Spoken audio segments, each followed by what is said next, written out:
Hello everyone, my name is Walter and today I'm with AfriU and we'll be making the Hawaiian burger. We have the lamb mince, the onions, the tomato, the lettuce, the fresh mint, butter, cheddar cheese, the burger buns here with me, cooking oil, salt, ketchup with mayo, and the pineapple.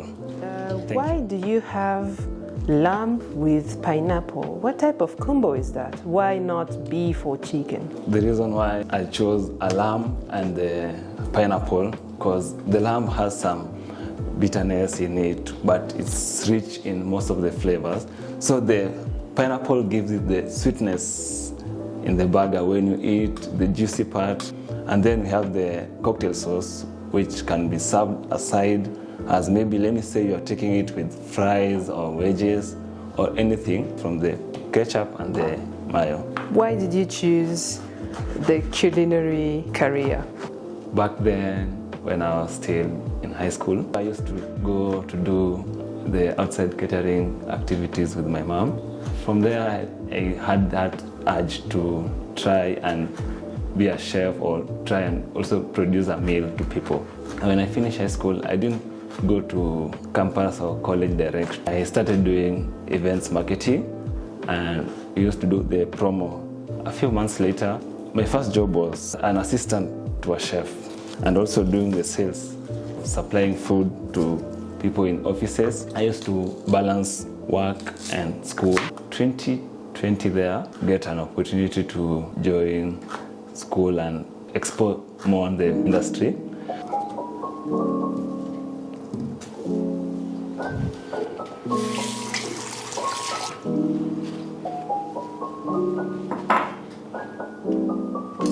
During the process of learning about the culinary, I did my first level, so I decided I'll try giving people steps and recipe plus the ingredients instead of giving them only the end product of a meal. Now, Walter, tell us about a cooking technique that you do not fancy so much. Sous vide is more overrated, the process of cooking the meal, but putting it in a plastic bag, putting it in hot water for a period of time and let it cook for it to soak the ingredients into the meal product that you are making. Comparing to the way our forefathers used to do, they used to do the pot cooking, which will take a short period of time and the ingredients will be sustained in the meal as someone wants them to. So there are some other meals that I think when they are being sous vide, they don't reach the quality of the taste that someone needs in the meal. For example, let me say when you sous vide a chicken, you may find it that it's kind of being spongy and you don't feel the flavors in the chicken. And also the fish, when you sous vide the fish, you find it that the fish becomes more spongy and ingredients that you use, they are not being presented in a meal the way you wanted them to be presented.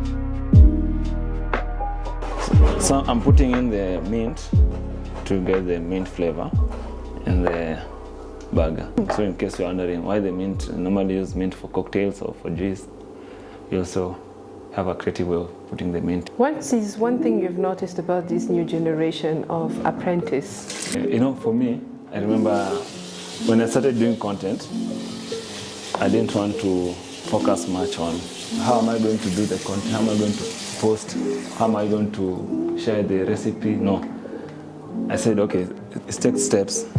I remember telling one of my colleagues at work that the current generation, people come from school and they expect to be employed directly, which is things are different from the other generation that were there before us, whereby someone could stay outside without a job, so just gaining skills, maybe low wages. But nowadays, people come with standards. Oh, I want a good paying job. Yes, you want a good paying job. Do you have experience? Unaweza fanya nini? Okay, tunakwanga tunajiambia ile exposure like itakula ama skills italipa kitu. So mtu akwambia ati get more experience so that we pay you well. I think at some point you don't have to complain as long as you have survival means. Siwezi sema ati you people should go for low wages to get experience. When I was sharing with my colleague, kaambia mimi nilipitia. Kaambia na mimi je? Sometimes anakuambia the story, unasema yenyewe mtu hajakapitia kwanza, but there are those wenye wameundergo, wamewaki na feel that in our push to an extent of others even giving up, asking themselves, why did I enroll myself in this?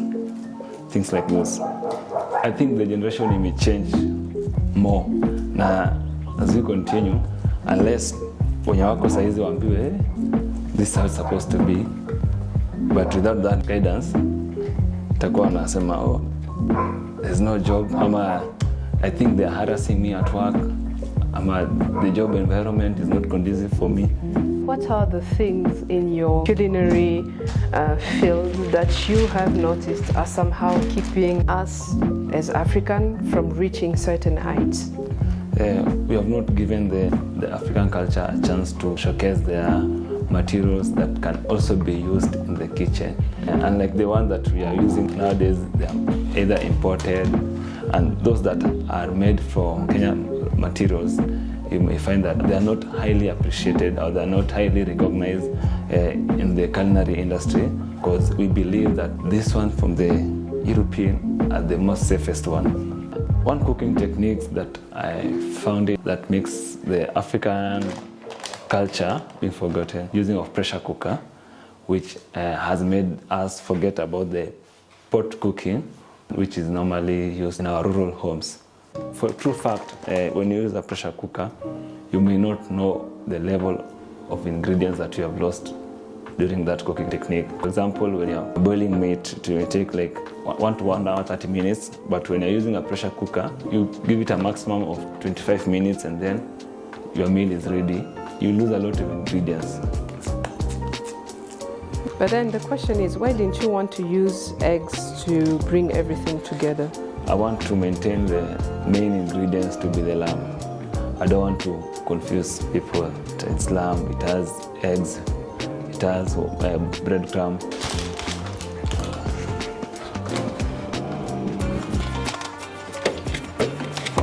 For the burger, for those who are gluten-free, instead of you using the buns, you can use the onions, which is another recipe whereby you just slice them like this, but they need to be a bit big, and then you sear them in a pan, use them as the buns for the burger. So when you're chopping the pineapple, make sure that your hand is safe and make sure your knife is not blunt. For me, I normally hold here, which gives me more comfortable. And I chop it like this. Before the knife goes and reaches my hand, it will be a process. So I'll watch my hand because I know, see the way I'm chopping it. Yes. Yeah. It also helps you to handle this. Hold the pineapple very well, and also you know the level that you're not going much more into the meat of the pineapple.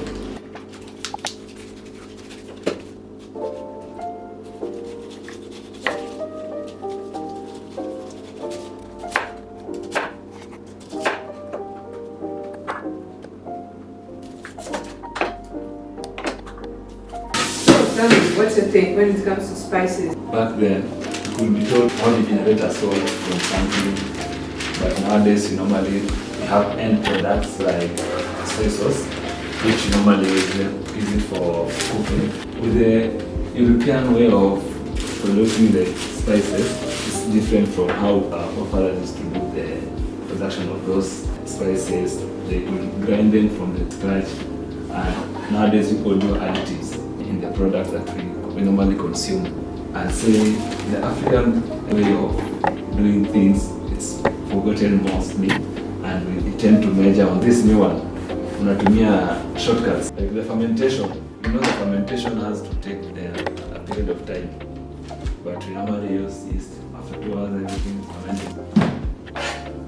What is one other element that you think has changed from the time of our forefathers to today, particularly when it comes to the design of standard kitchen? It used to look like a hut, whereby the hut could have a ceiling. The ceiling contains of the firewoods, which were being collected together and put there where they're still cold, and then they dry from the top of the roof. The kitchen has to have the 3 stones for cooking. There must be smoke coming out of the kitchen so that you know there's a kitchen. What do you think about the trainings that people get in culinary school and catering? For the culinary students, they normally learn an all-round, but they specify on something when it comes to the end of their exam. But for the catering school, you are taught an all-round. You are taught how to deal with large masses of people. But I'll say for you being a chef, you need all the skills, because being a chef, you must know how to manage pressure, how to serve large packs. But being a cook, you can't tell a cook to come and produce for you a certain type of meal that he or she has never experienced the production of it. So the culinary school teaches you all around, but they help you to major in something.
So what's happening over there?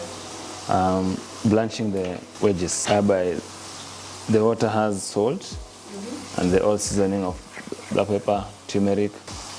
So the salt will be infused into the potatoes. For this size, I'll give it an approximate of 10 minutes for it to be blanched when the water is boiling.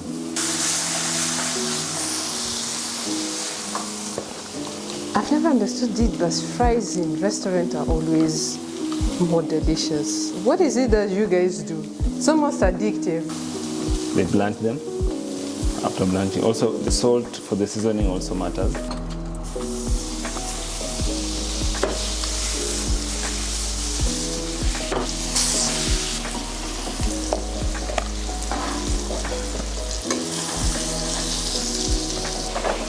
You keep on checking the potatoes so that they don't reach a level where they are mashed. When you want crispy fries, after blanching them, you put them in the cooking oil, maybe a fryer.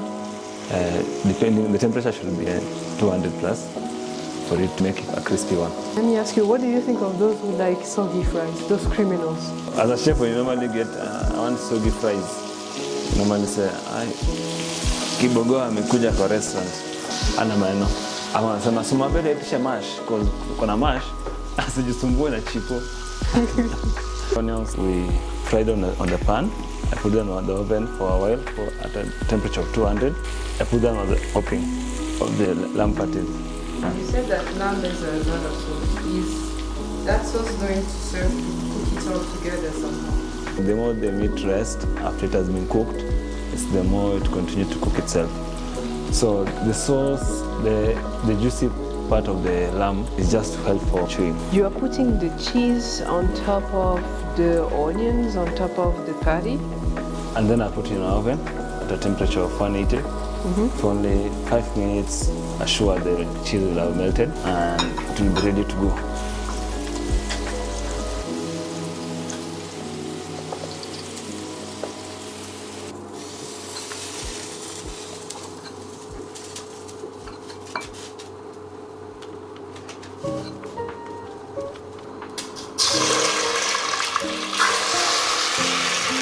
So you see the temperature was very high, so make sure you're still frying.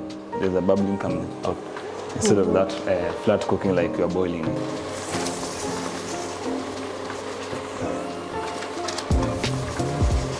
This is a well-cooked, crispy boiled potato.